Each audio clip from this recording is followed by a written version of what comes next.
Perekat, pembasah, dan penembus pestisida yang Bapak Ibu bikin secara oplosan, lalu dicampur dengan pestisida, dengan harapan nanti pestisidanya bisa jos, pestisidanya bisa efektif, pestisidanya bisa tahan lama. Percaya sama saya Bapak Ibu, tanaman Bapak Ibu akan rusak semua. Dan bukan cuma rusak, dia akan sekarat, menderita, dan lama-kelamaan tanaman pertanian Bapak Ibu akan mati. Nah, sebelumnya Bapak Ibu, jika Bapak Ibu yang sudah menggunakan perekat, pembasah, dan penembus seperti itu pada pestisida, monggo, saya tidak melarang. Karena video penjelasan yang saya buat ini untuk dua kubu. Kubu pertama, teman-teman yang sudah menggunakan tetapi masih ragu, dan meminta saya untuk menjelaskan tentang perekat, pembasah, dan penembus pestisida ini, dampak negatif pada tanaman, dan apakah bisa berujung pada kerugian pada hasil produksi. Untuk kubu yang kedua, yaitu teman-teman yang sudah mengetahui informasi ini tentang perekat, pembasah, dan penembus apa segala macam itu, tetapi masih ragu dan belum berani untuk menggunakan. Makanya menanyakan kepada saya dan meminta saya menjelaskan ini. Jadi untuk Anda yang sudah menggunakan dan tanaman Anda baik-baik saja, silahkan menggunakan terus. Karena informasi ini bukan untuk Anda. Ya, jadi saya harap Anda bisa paham itu. Kita mulai. Untuk pembahasan perekat, penembus maupun pembasah yang kita campurkan dalam pestisida, saya bagi jadi dua part. Part pertama atau bagian pertama yaitu video hari ini, dampak negatif pada tanaman. Sedangkan part 2 kita akan bahas besok, dampak negatif atau dampak berbahaya perekat, pembasah maupun penembus pestisida terhadap insek atau serangga OPT atau hama pengganggu ini. Dampak negatifnya pada insek di part 2 besok nanti adalah dia akan semakin resisten. Percaya sama saya, Bapak Ibu kalau pakai perekat terus, hama akan semakin resisten. Itu akan kita bahas besok. Hari ini kita bahas dampak negatif dan kerugian yang akan Bapak Ibu dapatkan ketika menggunakan perekat, pembasah maupun penembus pestisida yang dampak negatifnya akan semakin parah jika mengenai tanaman kita. Nah, sekarang kita mulai. Daun tanaman Bapak Ibu itu ada lapisannya. Ya, daun tanaman itu punya lapisan. Misalnya kalau di tanaman hias banyak, herbal juga banyak. Kalau di tanaman pertanian itu saya kasih contoh tanaman apa ya yang mengandung lilin daunnya. Misalnya bawang ya, bawang merah, bawang putih itu adalah lapisan lilinnya. Kemudian daun talas, seperti contoh-contoh tutorial-tutorial yang Bapak Ibu lihat di video-video. Daun talas yang ketika kita semprotkan air, airnya langsung jatuh. Tetapi ketika kita pakai perekat atau pembasah, dia nempel.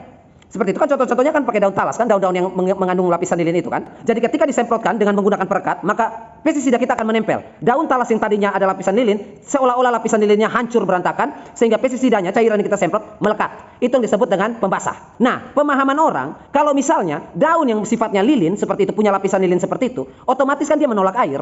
Artinya dia tidak menarik air, ya, dia akan menolak air. Tetapi perlu Bapak Ibu catat, sesuatu yang memiliki sifat lilin dan menolak air, dia akan menarik minyak. Itu sudah pasti, dia akan menarik minyak. Pertanyaannya yang muncul, kenapa tanaman-tanaman atau daun-daun yang memiliki lapisan lilin seperti itu, kok dengan mudahnya dia menarik minyak, tetapi dia menolak air? Ada apa dengan minyak sehingga dia bisa menarik? Karena lapisan lilin itu dibentuk dari asam lemak, dari si tubuh tanaman ini. Asam lemak diproduksi oleh tubuh tanaman, salah satunya adalah lapisan lilin yang terbentuk di permukaan daun. Itu hasil proses dari tubuh tanaman itu. Hasilnya adalah lapisan lilin. Nah, karena lapisan lilin ini dibentuk atau dibuat dari asam lemak tanaman, otomatis lapisan lilin ini mengandung lemak atau minyak. Makanya kalau minyak kena ke dia, dia cepat tangkap karena senyawa. Tetapi sebaliknya kalau air, dia tidak bersenyawa, dia akan tolak menolak. Itu kenapa daun talas kalau kita kasih air, dia tolak air. Tetapi kalau kasih minyak, bimoli kayak apa, kayak minyak kayu putih, dia tarik. Karena apa ya? Karena mereka senyawa. Asam lemak ketemu minyak ya sama aja. Nah, kenapa tanaman itu capek-capek membentuk lapisan lilin di permukaannya? Menurut Bapak Ibu kenapa? Kenapa daun bawang itu kok permukaannya licin seperti lilin? Kenapa dibentuk oleh tanaman itu? Tujuan tanaman membentuk struktur tubuhnya, baik batang maupun daun yang dilengkapi dengan lapisan lilin, tujuannya itu ada banyak Bapak Ibu. Jadi tanaman menciptakan permukaan daunnya itu dengan lapisan lilin, bukan berarti Bapak Ibu menganggap bahwa itu gaya-gayaan atau action-action saja dari tanaman, supaya kelihatannya lebih bagus. Enggak, itu ada tujuannya. Tujuan yang pertama, kenapa daun bawang atau daun talas atau kaktus misalnya, Bapak Ibu tahu ya kaktus itu. Kaktus itu kalau disiram nggak bisa basah, karena lapisan tubuh dari kaktus itu adalah lilin juga. Nah, tujuannya apa? Tujuannya untuk mengurangi transpirasi atau penguapan, ya. Tanaman itu kenapa dia ada lapisan lilinnya? Supaya penguapan uap air dari tubuh tanaman, menguap seperti kita berkeringat ini, ada lapisannya yang menahan air yang ada dalam tubuh tanaman ini sehingga tidak dibuang secara besar-besaran ke udara.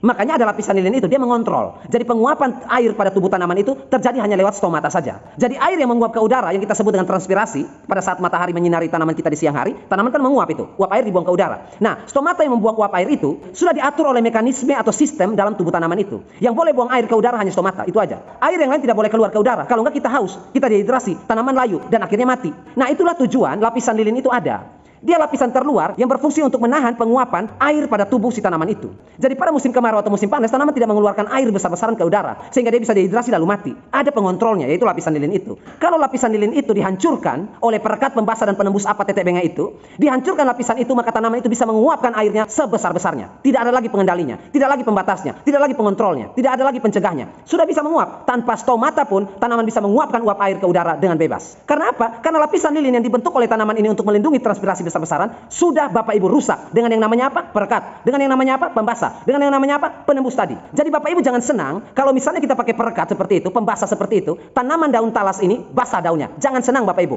Bapak Ibu sedang merusak lapisan lilin yang dibentuk oleh tanaman ini. Dan pada saat itu dia sedang menderita. Artinya apa? Artinya Bapak Ibu tertawa karena proyek Bapak Ibu berhasil, tetapi si tanaman sedang menangis karena pelindungnya sudah Bapak Ibu hancurkan.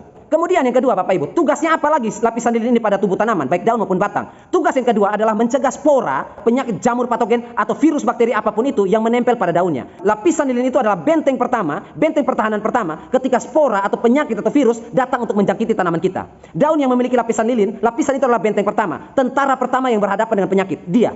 Jika itu sudah dirusak, maka partikel-partikel penyakit akan masuk dengan mudah. Karena tentara pertama atau benteng pertahanan pertama sudah Bapak Ibu rusak sendiri. Kemudian bukan hanya spora Bapak Ibu yang berterbangan, debu pun sama. Debu tidak akan bisa melekat dengan mudah pada daun-daun tanaman yang sifatnya itu lilin. Makanya daun keladi itu tidak pernah kotor. Batang kaktus itu juga tidak pernah kotor ketika diterpa oleh angin debu. Begitupun juga dengan bawang merah atau bawang putih. Mana ada Bapak Ibu angin berterbangan kiri kanan, debu begitu banyak, bawang merah Bapak Ibu makan debu. Nggak ada.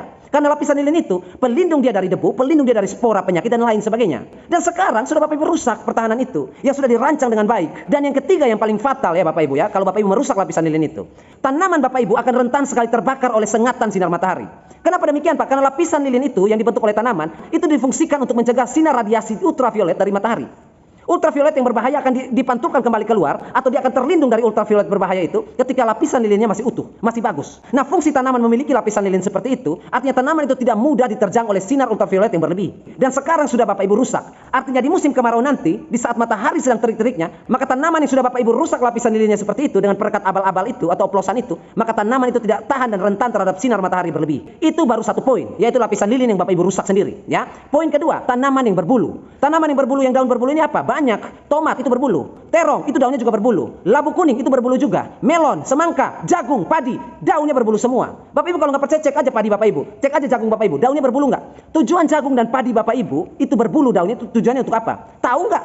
Tahu nggak tujuan mereka berbulu? Tahu nggak mereka memiliki lapisan lilin? Tahu nggak? Saya yakin nggak tahu. Bulu halus pada permukaan daun tanaman, baik itu padi, baik itu jagung, baik itu tomat, terong, dan lain sebagainya, fungsi bulu-bulu itu untuk meredam air yang berbahaya, untuk masuk ke dalam dia. Bulu-bulu itu akan menahan mereka. Air beracun, air yang terkontaminasi oleh cairan kimia yang dapat merusak mereka, mereka tangkal dengan bulu-bulu halus itu. Makanya pada saat Bapak Ibu menyemprotkan pestisida pada daun tanaman Bapak Ibu yang sifatnya berbulu seperti itu, pestisida atau cairan beracun itu tidak mudah masuk ke dalam tubuh tanaman dan merusak dia. Sehingga nanti penyemprotan pestisida yang dilakukan, hamanya mati, tanamannya aman. Ya bulu-bulu halus itu fungsinya. Kemudian apalagi dari organ tubuh daun tanaman yang memiliki bulu-bulu halus seperti itu. Fungsi yang lain adalah sebagai sensor. Seperti itu ya. Jadi kalau ada hama seperti serangga, ada hama seperti ulat datang dan menempel, menyentuh pada bulu halus itu, dia akan kasih gelombang atau sinyal ke tanaman bahwa kita kedatangan tamu yang tidak diundang. Itu sensornya. Dan hanya hama-hama tertentu yang bisa mengkonsumsi daunnya itu. Karena apa? Karena terhalang oleh bulu-bulu halus itu. Dan sekarang perekat, pembasah maupun penembus apa tetebengnya itu, segala macam omong kosong itu sudah merusak mereka. Lalu pertanyaan saya kepada Bapak Ibu semua, tanaman pertanian Bapak Ibu semua yang punya lapisan lilin yang sudah Bapak Ibu rusak, yang punya bulu halus yang sudah Bapak Ibu rusak, sekarang mau apa yang mau diharapkan?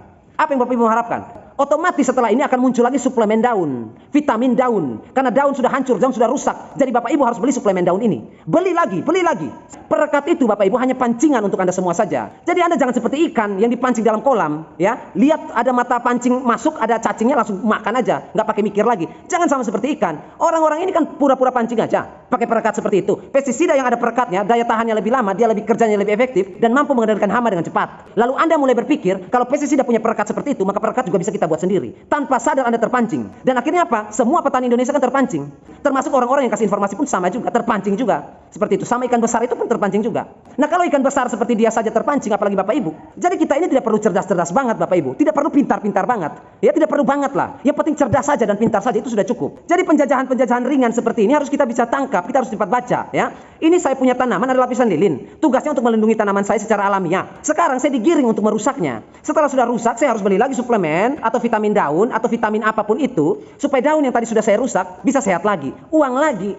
Seperti itu, uang keluar lagi. Jadi saya kasih tahu faktanya ya, untuk Bapak Ibu, biar Bapak Ibu ada bayangan sedikit dan tercerahkan sedikit seperti itu ya. Ketika lahan pertanian diserang oleh hama, muncullah pestisida. Oke ya, sampai situ tangkap ya. Ketika lahan pertanian kita diserang oleh hama, muncullah pestisida. Tetapi kalau misalnya hama ini kita bereskan dengan pestisida, lalu hamanya mati, maka perusahaan ini hanya memperoleh keuntungan dari penjualan pestisida. Paham ya? Tangkap ya. Kalau hama dibunuh oleh pestisida ini, berarti si perusahaan pestisida ini hanya bisa mendapatkan keuntungan dari pestisida yang Bapak Ibu beli untuk mengaplikasikan pada hama Bapak Ibu, untuk membunuh hama Bapak Ibu. Selesai situ kan? Nah, bagaimana caranya agar Bapak Ibu tidak hanya membeli pestisida, supaya keuntungan kita bisa melimpah. Apalagi caranya? Caranya adalah kita ciptakan perekat. Perekat ini fungsinya apa? Perekat ini agar nanti kalau kita tambahkan dengan pestisida, daya rekat pestisida kita yang sudah ditambah perekat itu bisa lebih lama menempel pada daun. Dengan cara apa? Dengan cara kotor tadi. Merusak lapisan lilin, merusak bulu halus, merusak lapisan-lapisan permukaan daun yang fungsinya adalah melindungi tanaman itu sendiri. Mereka merusak, itu kotornya. Setelah hamanya mati, apa yang Bapak Ibu dapatkan? Daun tanaman Bapak Ibu mulai rusak lagi. Hamanya udah mati, tapi daunnya rusak. Rusak karena apa? Karena perekat ini yang berhasil mendobrak masuk, merusak lapisan-lapisan pelindung itu. Akhirnya produk ketiga dari pabrik ini keluar, yaitu suplemen daun, vitamin daun, pelembab daun, untuk lapisan yang rusak, untuk permukaan daun yang rusak, yang terbakar atau yang teriritasi oleh pestisida seperti itu. Ini suplemennya, silakan beli lagi. Jadi belinya berapa kali? 3 kali. Pestisida dibeli, perekat dibeli, suplemen daun lagi dibeli. Setelah itu apa lagi? Hama datang lagi, lompat lagi beli pestisida, lompat lagi beli perekat, lompat lagi beli suplemen daun atau pelembab daun. Seperti itu saja kerjaannya, ya. Jadi Bapak Ibu ikut-ikut saja, dipancing terus dari kolam, dipancing naik.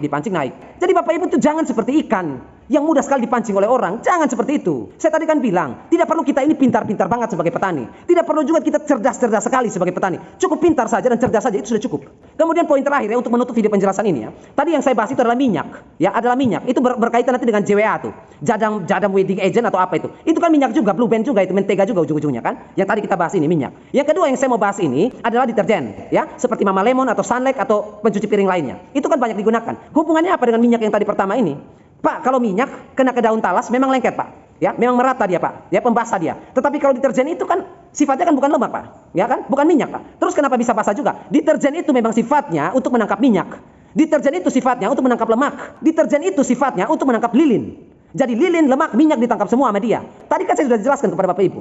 Lilin itu pada daun itu dibentuk dari apa? Dibentuk dari asam lemak kan? Lilin itu artinya lemak. Jadi ketika deterjen ini kena ke lapisan lilin, yang lilin adalah lemak itu sendiri, maka dia akan menangkap dan menyatu bersama dengan lilin-lilin itu. Karena di mata deterjen, karena di mata Sunlight, di mata Mama Lemon, lapisan lilin itu adalah lemak membandel. Makanya dia nempel di situ kalau Bapak Ibu semprot ke situ, ya. Jadi kalau Bapak Ibu bertanya, "Oh, Pak, kalau lemak, minyak goreng apa segala macam, itu memang lengket, Pak." Tetapi kalau seperti Sunlight Mama Lemon itu kan deterjen. Gimana reaksinya? Kan dia bukan lemak. Karena sifatnya seperti itu. Itu ilmu pengetahuannya seperti itu dan dipelajari juga memang seperti itu. Nah, ini sudah terlalu panjang sekali, kita bahas kemana-mana melenceng ke sana sini. Sebenarnya masih saya mau buka lebih banyak lagi kepada Bapak Ibu semua, tapi kita terbatas oleh waktu. Dan besok kita akan masuk pada perekat-perekat ini juga, pembasah-pembasah ini dan penembus-penembus ini yang dampaknya bukan ke daun atau tanaman. Hari ini kan ke daun atau tanaman kan, dampaknya ke serangga, ke OPT.